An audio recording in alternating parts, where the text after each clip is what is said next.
આજે ગુજરાત શૈક્ષણિક બોર્ડે ધોરણ 10નું પરિણામ જાહેર કર્યું છે ત્યારે રાજકોટની વિવિધ શાળાઓના વિદ્યાર્થીઓએ અત્યંત સારું પ્રદર્શન કરી પોતાનું અને શાળાનું નામ રોશન કર્યું છે। ત્યારે શુભમ સ્કૂલની જો વાત કરવામાં આવે તો શુભમ સ્કૂલનું પણ 100% પરિણામ આવ્યું છે। A1 ગ્રેડમાં 30 વિદ્યાર્થીઓએ સ્થાન સુનિશ્ચિત કર્યું છે। રિઝલ્ટ બહાર આવતા શુભમ સ્કૂલના વિદ્યાર્થીઓએ હર્ષોલ્લાસ સાથે ઉજવણી કરી હતી અને શાળાના સંચાલકોએ વિદ્યાર્થીઓના મોં મીઠા કરાવ્યા હતા। સૌપ્રથમ તો ગુજરાત બોર્ડમાં ધોરણ 10માં અભ્યાસ કરેલા તમામ વિદ્યાર્થીઓનું આજ રિઝલ્ટ આવ્યું છે। બધાને આજના રિઝલ્ટ માટે અભિનંદન આપું છું। ત્યારે વાત કરું મારી સ્કૂલની, તો મારી સ્કૂલનું રિઝલ્ટ 100% છે। બધા સ્ટુડન્ટ ફૂલી પાસ થયા છે। પહેલા નંબર ઉપર જે વિદ્યાર્થી છે એ ચાવડા યશોદા છે, જે 99.91 PR સાથે ઉત્તીર્ણ થયા છે। અને બીજા વિષયની વાત કરું તો મેથ્સ વિષય જેવા અઘરા વિષયમાં પણ મારી સ્કૂલના સ્ટુડન્ટ 100માંથી 100 ટોટલ 10 વિદ્યાર્થીઓ આવેલ છે। સાયન્સમાં 100 આઉટ ઓફ 100 3 સ્ટુડન્ટ આવેલ છે।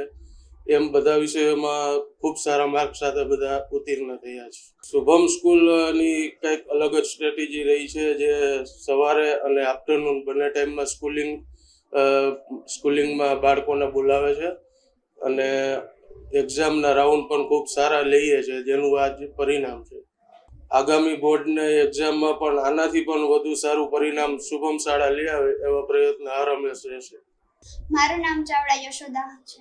મને ખૂબ સારી લાગણી અનુભવાય છે। હું મારા રિઝલ્ટ આવ્યું છે એનાથી બહુ ખુશ છું। હા, મેં જે રીતે મહેનત કરી હતી એ રીતે મને ખ્યાલ હતો કે મારું પરિણામ આટલું સારું આવશે।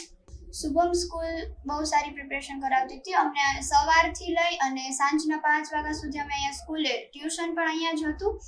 જો કોઈ સબ્જેક્ટમાં અમને ડિફિકલ્ટ હોય તો એ પણ ક્વેરી સોલ્વ કરતા હતા અને પછી સાંજે હું મારા ઘરે મારી રીતે વાંચતી હતી। નેક્સ્ટ ડે જેનું પેપર હોય એની પ્રિપરેશન હું મારી જાતે ઘરે જ કરતી। હા, આવતા વખતે આવશે ને એમ જ કે ડે ટુ ડે વર્ક રાખશે અને નેક્સ્ટ ડે જેનું પેપર હશે એનું બહુ સારી તૈયારી કરશે તો એ આનાથી પણ સારું પરિણામ લાવી શકશે।